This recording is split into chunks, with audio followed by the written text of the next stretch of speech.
a huge attack through the snow-covered Ardennes forest on the German border with Belgium and Luxembourg.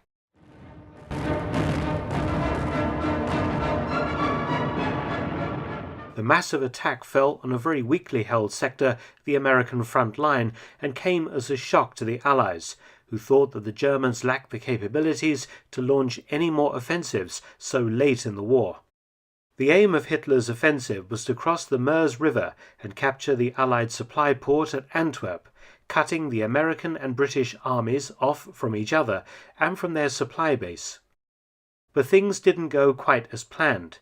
American resistance was tougher than expected, causing hold-ups in the German timetable that allowed the Allies to begin rushing reinforcements into the area to contain and then crush the German bulge in their lines. As the German offensive slowed, Hitler ordered another, smaller-scale offensive further south, codenamed Operation Nordwind or North Wind.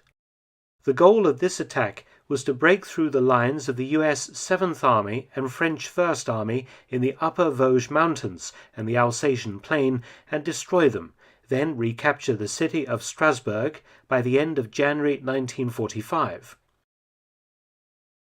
Nordwind would also take some of the pressure off the Ardennes sector, forcing the Allies to redeploy troops away from the region.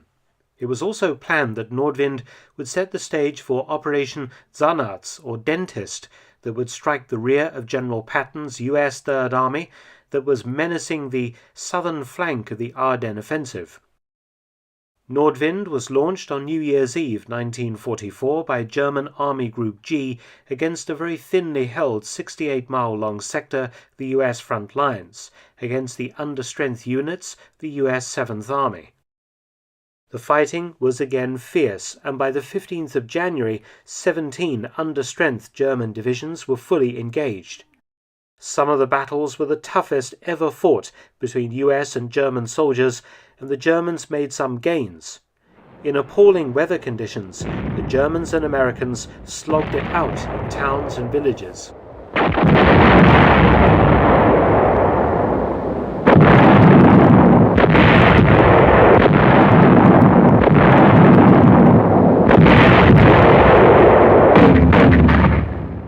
Some of the hardest fighting was at the town of Herlesheim. On the 16th of January 1945, US forces began trying to reduce the German bulge around the town. The US 12th Armored Division sent in 3 task forces, one of which was based on the 43rd Tank Battalion. This task force, advancing on Herlesheim across open fields, was hit by fire from 8 dug-in German anti-tank guns and some assault guns.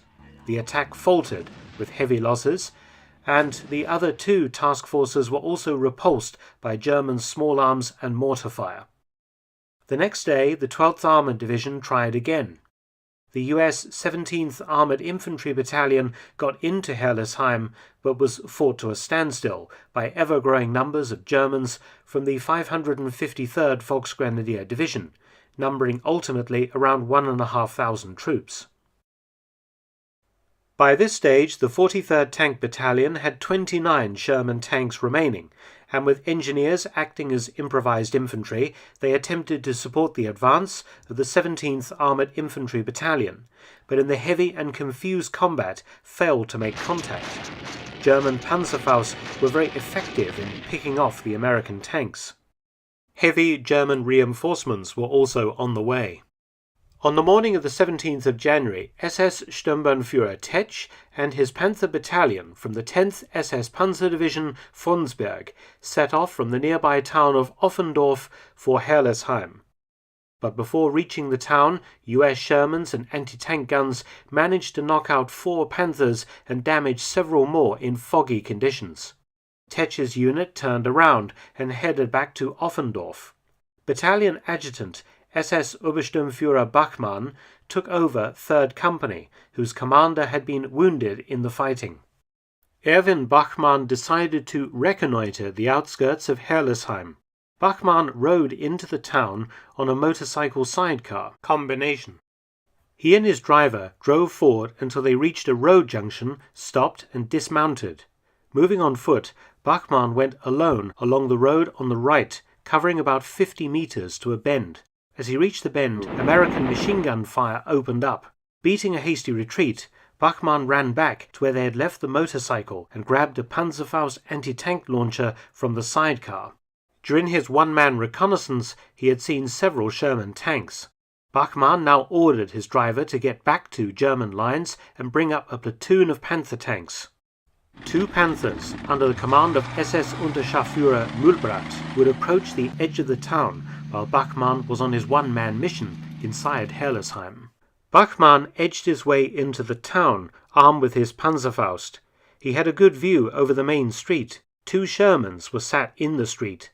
Taking careful aim from about 30 meters, Bachmann fired the Panzerfaust, knocking out 1 Sherman, which burst into flames. Bachmann now withdrew and jogged back to where the 2 Panthers waited. They shut off their purring Maybach engines, and a quick orders group was assembled, with Bachmann, Mühlbratt, and the other Panther commander. The Germans would charge into Herlesheim and shoot up the Shermans that they had encountered, the Panthers covering each other as they advanced. Panther 1, under Mühlbratt, with Bachmann running alongside, armed only with his pistol, drove up the road on the left, while Panther 2 drove up the road on the right to engage the Americans first and distract them. When Panther 1 arrived at the road junction, it immediately engaged a Sherman, knocking out first 1 tank and then several more behind. Panther 2 fired to cover him. After several hectic minutes of battle, a white flag suddenly appeared. An American officer walked towards where Bachmann was stood beside Panther 1 and offered to surrender himself and his men. 6 Sherman tanks stood close by, apparently undamaged. Bachmann agreed and told him to assemble his men and to pile their weapons in the street. Bachmann was astounded when 60 American soldiers came out from the shattered buildings and piled their arms as ordered. Mühlbratt clambered down from his Panther and covered the 60 Americans with his MP-40 machine pistol. Bachmann was even more surprised when the American officer directed him to 20 German soldiers who had been taken prisoner by the Americans earlier in the battle for the town. In a courtyard close by, Bachmann found a further 6 Sherman tanks, all undamaged and in running order. Thinking fast, Bachmann ordered the American tank drivers to step forward. Next, rearming the liberated German soldiers with captured US weapons, he assigned a US driver and a German guard to each Sherman and ordered the tanks driven back to Offendorf, before radioing his battalion headquarters to expect a little gift: 12 intact Sherman tanks, fully fueled and armed. The battalion also sent in a couple of trucks to take out the remaining 48 American prisoners. Ever the optimist, Bachmann now resumed his advance, moving his 2 Panthers forward to the eastern edge of town, and another furious engagement with US Shermans. He knocked out 2 more American tanks that attempted to advance into Herlesheim. In total, the 2 Panthers under his command had knocked out 9 Sherman tanks and captured 12. Bachmann received the Knight's Cross and the 2 Panther commanders the Iron Cross First Class for this amazing exploit. The captured Shermans were incorporated into the 10th SS Panzer Division and went with the unit when it was transferred to Stettin on the 10th of February 1945 to fight the Soviets. These Beutepanzers, or trophy tanks, saw considerable action, and on the 25th of March 1945, the 10th SS reported 10 Shermans on strength, though only 1 was actually operational. All the remaining 10th Panzer Division armoured vehicles were blown up by their crews on the night of the 7th to 8th of May 1945, when Germany surrendered. Erwin Bachmann survived the war and died in 2010, aged 88.